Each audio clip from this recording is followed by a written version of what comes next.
Welcome to the Belfry Hockey Podcast. My name is Daryl Belfry, and we are in season 3. And this is going to be episode 9, which is going to be a continuation of the discussion that we had in episode 8, which was on drill design. I want to keep that going. I got to like the 35-minute mark in the last one, and I realized very quickly that wasn't enough time to really get into a lot of the other aspects that I wanted to talk about. So I thought I made the decision on the fly that we were going to let's just have this as a two-parter. So here's the second part. So in the first one, of course, we're talking a lot more about, the ideas that surround actually like designing a drill and coming up with one, sometimes on the fly, and utilizing game situations and turning those situations into drill design, having an understanding of that there's sometimes you want a lot of reps and sometimes you want it to be a little bit more organic where the players have to like find the skills inside of the situation and be able to apply them, have some variability. There's all kinds of different reasons and types of things that you're trying to do inside of a drill. And so figuring out what your purpose is and then kind of working yourself through that, because there's many times in a practice, and this is one of my big pet peeves as it relates to normal practices, is most practices are pre-designed. So the coaching staff has spent time to go through minute by minute exactly what the practice is going to be. There's certain objectives. They have drills to accomplish those objectives, and they run the practice right to the letter. And there's some give here and there, but for the most part, the objective is to go through the practice and be on time. For me, because I'm not on the coaching side as much as I'm on the player development side. Player development attitude is very different. It's not at all like that. It's not about finishing each piece on time. It's about getting it. And so if you have a drill that you think is going to accomplish a certain thing and the players really aren't getting it, then you do another drill that's about the same thing, or you back it up a step and you focus on the piece that's really been tripping them up, and you build a drill right on the fly to accomplish that, to then plug it back into the next week and then move it along. So you're like, as you're going along the road of your practice, you're just filling in the potholes as you go along. And so sometimes you have to take a step back, and sometimes, but it's not based on time. It's based on what you're trying to do next. So I understand that these are two totally different worlds. So you can't take a player development approach entirely and drop that into a coaching play. And then you also can't take the coaching approach and drop it into exclusively in a player development thing, because then neither group is going to, you're not going to satisfy what's important in each of those two objectives, which sometimes they come together and sometimes they're parallel, like they don't always intersect. So I think that first understanding that those things that's the reality of it. There's a player development part of it, and then there's a coaching part of it, and sometimes those things don't intersect, and that's okay. What's important though is that when you are doing player development and the importance that you have placed on this aspect of your team or your group or your player, when that becomes a player development thing, then you need to approach it, or it's better to approach it from a player development perspective. When you're doing then a coaching thing, then you need to approach it from a coaching perspective. We don't always do that. We talk about player development, but then when you go watch what's going on, it's really through a coaching lens, which is sometimes, like I said, they don't really intersect. So the whole idea, if you're standing there with a paper against the glass that has specific drills that were pre-done with no possibility of changing any of them, and there's a specific time and you're watching the clock to make sure that you're not in player development. That's just not it.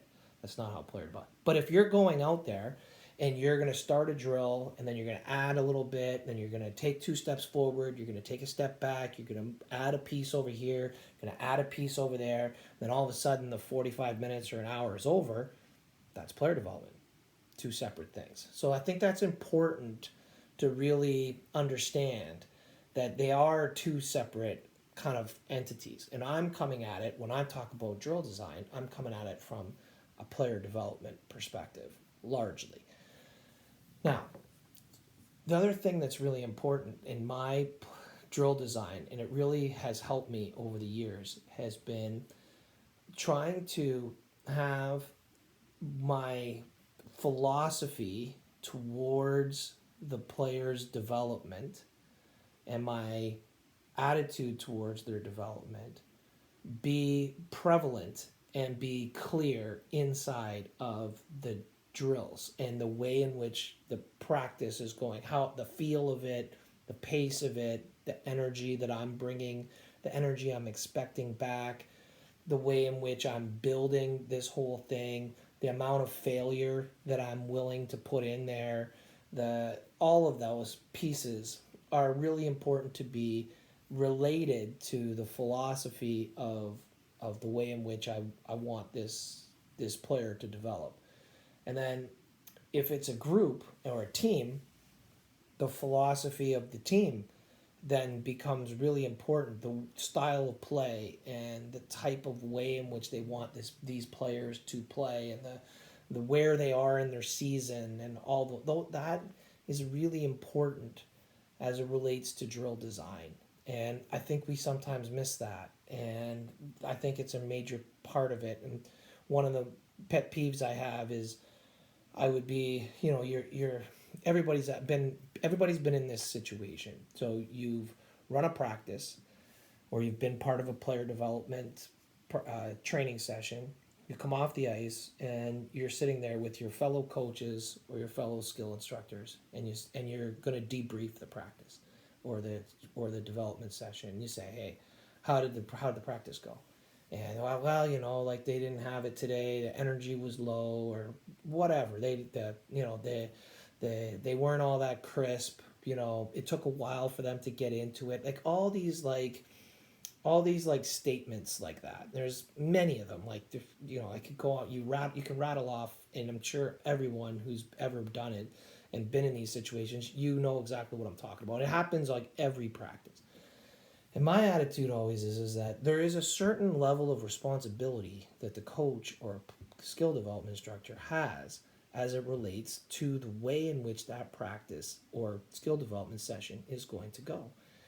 There's a lot of what's going to happen is determined by you. You set what's going on. You have the drills, you have the way in which you have the attitude, the energy, the way that you're setting up the pacing, the order in which you're doing things. All of that is a contributing factor into how these players are going to feel and what their reaction is based on where they are in the season, what happened the night before, what's going on in general as in the team or the group, the player that you're working with, where they're at in terms of their own development and where they're at in the season and how they're performing. All those things all add up, and they're factors into the team development or the player's individual development. And the coach, and like I said, I'm a big proponent that I think the more that I assume the responsibility is on me, the more I work the harder I work in terms of trying to influence every aspect that I can possibly influence to make it as best an opportunity and take advantage of every opportunity as I can. So I think that's a really important distinction that we don't always have. And so when I say like style of play, so if, for example, like let's say your team and you're coaching a team and you're going to talk about drill design and where you are in the season. So let's say, for example, the team's just lost. The team is a skilled team. They play fast. They got a lot of skilled players, and this is their team. And you play primarily the development aspect of the team, and their performance is going to be determined on their ability to play in transition. That's really so the philosophy of the team is to be fast in transition, quick from offense to defense, quick from defense to offense, and try to be able to get the puck back as quickly as possible, and then and once we get the puck, we're trying to attack as quickly as possible, take advantage of the transition aspects of this team and the gifts and energy that they have, and their skill set. So that's where they're at. Problem is the team's lost like 3 games in a row. They look slow. They look a little bit tired, and now you're gonna have practice. So what do we do? Like, you are the coach now. Your drill design and how you approach that is going to largely determine how that energy is going to shift, what the energy is going to be with the team, how you can influence it. It's going to come down to the things that you choose. Now, if you're just going to go off your drill bank and pick a drill, it may not fit. Could be a round peg you're trying to jam into a square hole, or sorry, square peg trying to jam into a round hole. That's a reality of it, right? So this is where becoming effective in drill design to come up with what's important now for this team. What do they need? How should we approach this is a critical aspect of it. And that doesn't mean like, okay, well, now we're just going to have fun and play a whole bunch of games and do all that. Yeah, there's probably a time in the season for something like that. But you can only go to that so many times. At the end of the day, your responsibility to make kids better.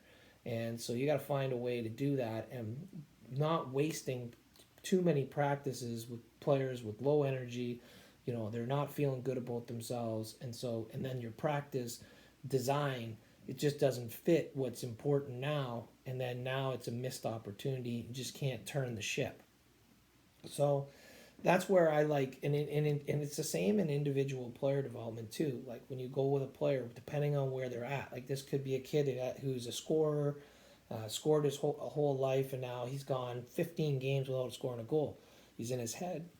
His skill set is a mess. He's rushing plays. He's arriving too quickly. He overdoes the routes. He underdoes the routes. He's hanging on the outside. He's shooting too early. He's just trying to get pucks to the net. Like nothing's working. Arrives, his timing's all off. So this is the state of the player. So your responsibility from a skill development perspective is to first establish where you're trying to go from what's in front of you right now. And I've already tried to work my drill design and my personal energy, the way in which I approach it from how much failure I want to allow. Sometimes I want a tremendous amount of failure early in the training session for both the team or the individual. Like I'm going to come in and it's going to be incredibly difficult to execute. I'm going to be challenging them right on the fringes, outside fringes of their ability, and the failure level is going to be really high. And then I'm going to be challenging them to try to push to that next level. That energy is usually at a time in which the team or the player is doing really well. Now you can hit them with a lot of failure because they have the emotional bank account is full. So now you can start taking withdrawals out of that because they have the capacity to withstand it. Now you got this kid who hasn't scored in 15 games, and now you're going to go in, you're going to go hit him with the fringes, and now he doesn't have that bank account full. So now you're in a deficit, and now you're trying to dig him out of a hole all the time. That's just not as easy an energy to be able to be bringing to pull the player along, and that's a critical aspect of drill design, practice design, and the way in which you're trying to build it, because the way the players feel, the energy level that they have, and where they are in the season is a factor. And we don't always include that as a factor. And I go to enough practices and I watch and I see what's going on, and it doesn't always match up. And that's individual skill coaches working with an individual player, and that's teams where you watch the team. Okay, what's going on with this team? Well, yeah, they lost their last 3 games. And then you watch a practice and you're like, well, that's probably that energy, that the way in which the drills were presented, the work rest ratio, the time in which where they were, the duration of which the drills were, the way in which it was approached. Yeah, I don't know how much you're really gonna turn. I don't know if you're trying to turn the corner. I don't know how much that one would do it. So you're trying to find that balance of like meet the players where they are and try to provide what's needed at that time. And that's where that drill design comes in. So sometimes you want that energy just popping. It's got to be so fast. And you want that energy up and you want them feeling really fast and energetic. Okay, so now you need quick drills that are short in duration, that get them out of the blocks quickly. A couple things are going to happen, and then it's over. There's a quick loop, and they're sending the play to go the other way. They're in line for maybe a second or two. They get just enough time to take a breath, and boom, they're right back in it again. And you have that work rest, and this thing is popping. That's one way, right? Now, there's a time for that, and then there's a time where you don't want that. You want to slow it down, you want to be methodical about it, you want to hit them with a lot of technical aspects of like really getting them to understand a concept. And, you know, you're at the beginning of teaching a particular concept, so you're walking it out, and then it's a build. It starts off slowly, a little bit more methodical. They start to see how all the pieces interact. They see where the variables are. They start to kind of take a bit of a feel for it. You start adding a little more energy. You add more success rate. You add more pace. You build it up to game speed. Then you start testing it with some resistance. You start throwing some curveballs in it to see how they're going to adapt and adjust. You lower the success rate at a time to kind of, you know, create a new level of understanding in the depth of where you're trying to go. And then finally you put it all together and now the whole thing is popping. Well, that's a much more of a methodical build to kind of get them to a space where, you know, you want them to fully grasp what's going on, this new concept, and start to build some confidence in it. That's a whole other approach. And the way in which you structure the drills and the way in which you're trying to organize what it is that you're doing to match the objective is different. And each one of these things, and that's why drill design is such an important aspect of every type of coaching and individual skill session, because having a good understanding of the pulse of what you're trying to do, it is a factor in the development aspect. And that's why I think that whether you're a coach who is, you know, on that time sheet, we're going to be off the ice in 42 minutes. We're going to do these 5 drills, and this is what's going on. And based on what's going on in the season, where we're at in the season, what's next coming up, where our schedule is, the travel schedule, all those factors weigh into it. Now you're making these decisions based on what you want to do. And, you know, you're going to have to adapt drills that you already have to fit, or you're going to have to make up drills as you go along and finding different situations, pulling those situations into a drill and having it be something that you could have as something that's really high energy, that really gets them moving, and then also having it as something where, no, it's a very methodical, slow build, but then understanding how to build energy. And building energy is not you yelling and screaming. You can build energy and let the group take that energy on themselves by the way you structure what you're doing. Just how frequently that they're going, the duration, the topic, those things all factor into what the energy is going to be like. And the success rates. You can have the success rate at a time where they're just feeling really good. And then once you get them to like the top of that, and now you've built the bank account of where they're feeling good, now it's a time to start taking withdrawals. So now you might go into a much bigger concept or a newer concept, or you're adding something that has much more difficulty. This is really what it is. And I learned this mostly with individual skill work, because I would, you know, I'd be out there for like 8 hours in a day, and each player would be coming out and they'd be at totally different stages in their career. They'd have totally different topics that they were going to be working on, totally different energy. Some of them, especially if it was the summer, like they're coming out of the gym. Today was leg day. They can't feel their legs. Now they're coming out with me, and we're supposed to be working on skating. Okay, great. Like that's perfect for me. Like, so talk about, like, these are the types of things that you're trying to work through, and anybody who's done any skill development work can understand, like, those are the things that happen. So your drill design and the order that you take them in and where you start them and how you move them forward to pull the best out of them, that's critical. And I learned that. And then that guy leaves. The next guy's feeling like $1,000,000. Like, it was, he's coming off of 2 days off. He's feeling great energy. His legs feel like $1,000,000. He's ready to go.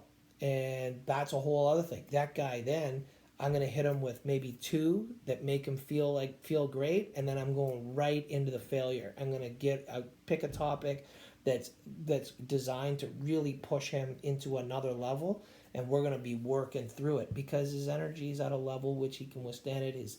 His mindset is in a space in which he can withstand it, etc. And so those things, I learned that a lot with my individual and small group work. And then when I watch teams and you look at it through that lens, you can see that there's a lot of opportunity for that. A lot of opportunity for just understanding. Like, for example, one of the things that you will see, and anybody who watches team practices, you guys will all understand what I'm talking about. Ask the coach what type of team he has and where they're at, and what their style of play is, and then watch them practice. And oftentimes it's like two separate things. Like, who they are and how they practice are totally different.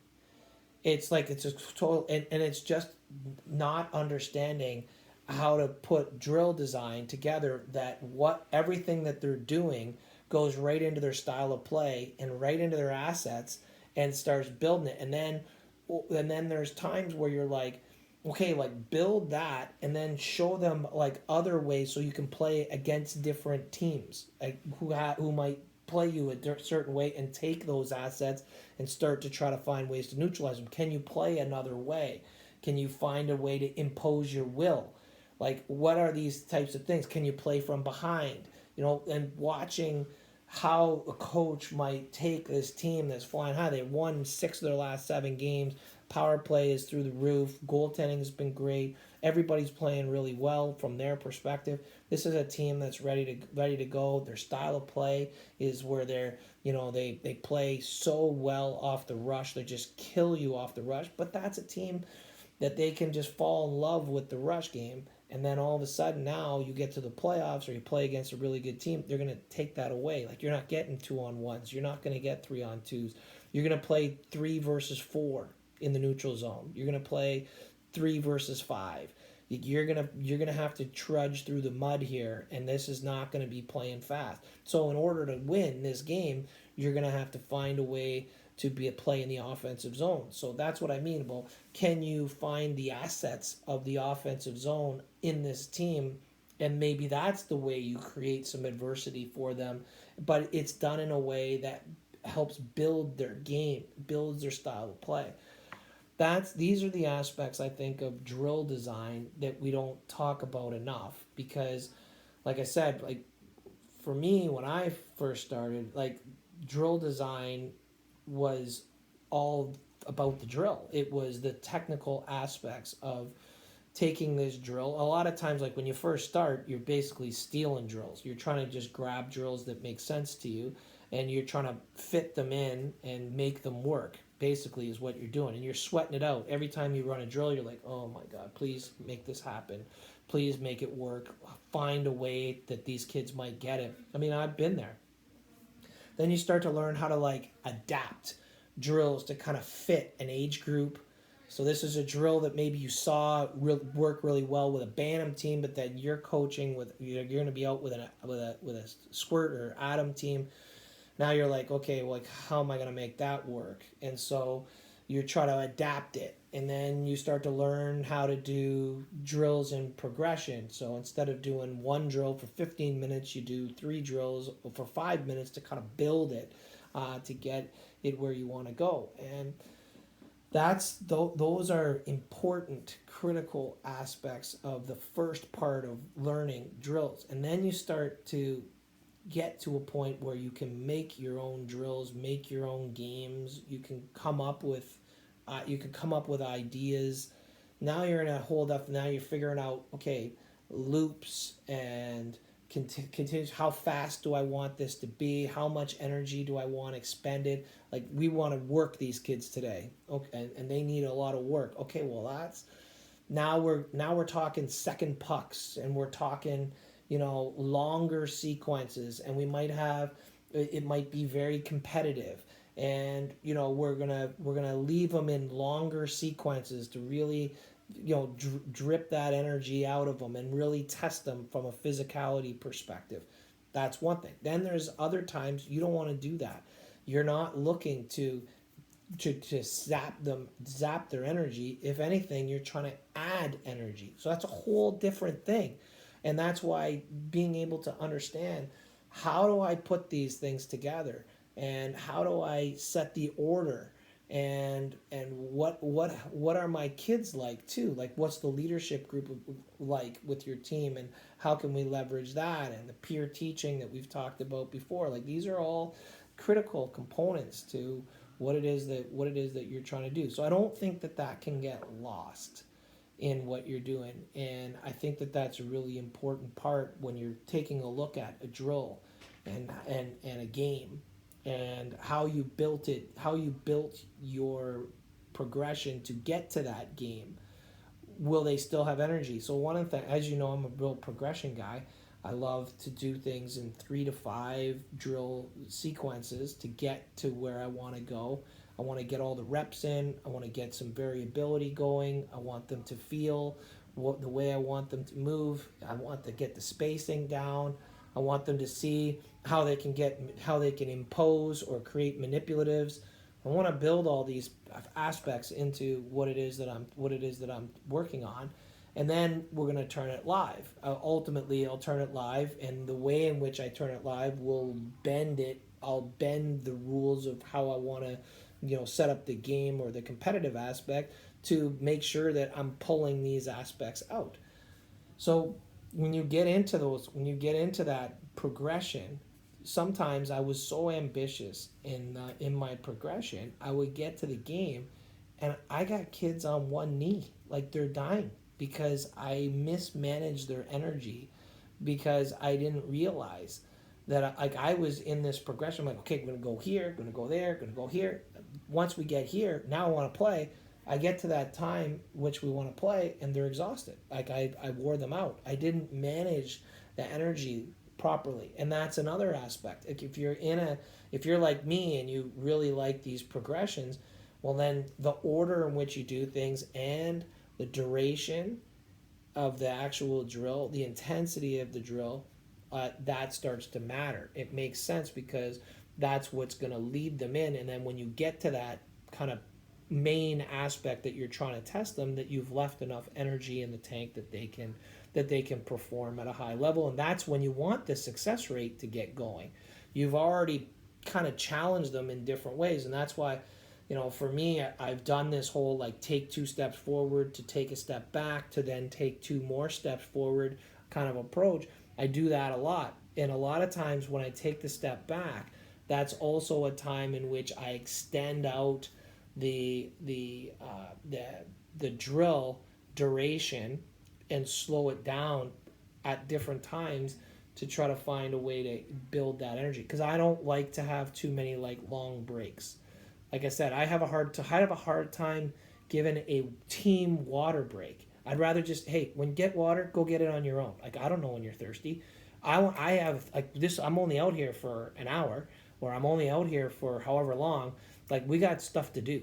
I want to get this thing moving, and I like to work the pacing in with the way in which I'm designing the drill design and the way in which these drills are stacking on top of each other. So I guess the moral of the story is the drill design has to fit with the objective of where you are in the season and what you're trying to accomplish, and it has to and the progression of where you're trying to go. And it could be like a team where on a team you're going to practice, you're going to have, okay, we're going to open with a breakout drill, and then from the breakout drill, we got to get into some forecheck stuff, and then after that we certainly have to get, we have to do some tracking and pick up on the sorts. We got to do tracking and sorts, and then we got to do some power play work.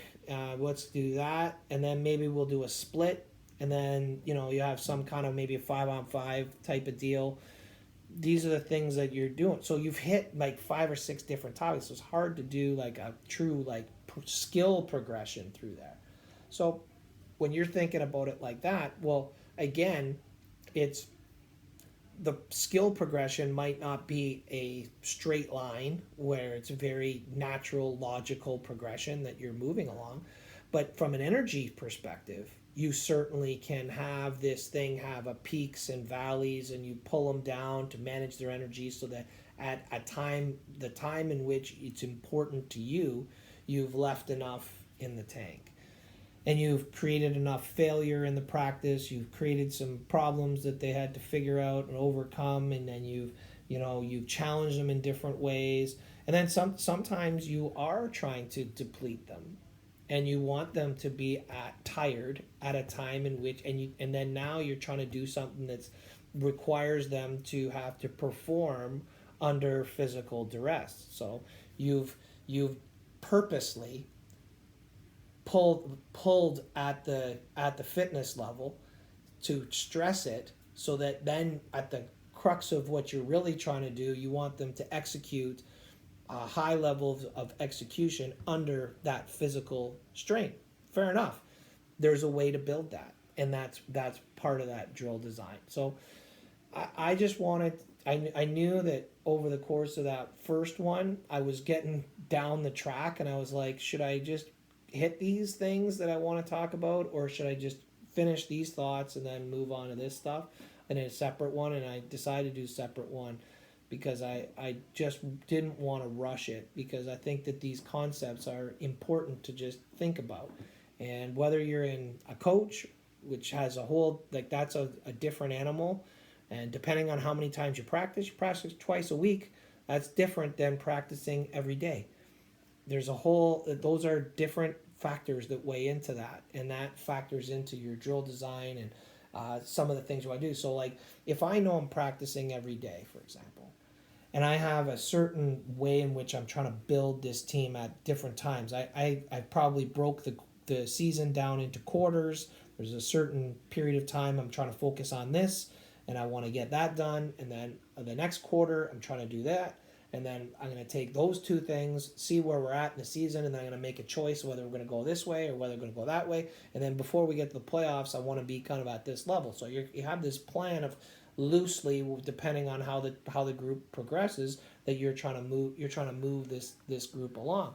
Well, as you're doing that, you're starting to get an understanding of where the team is at, what the real development philosophy needs to be. You're factoring in individual development as you go along, but the one piece that remains is that there's so much, because I'm practicing every day.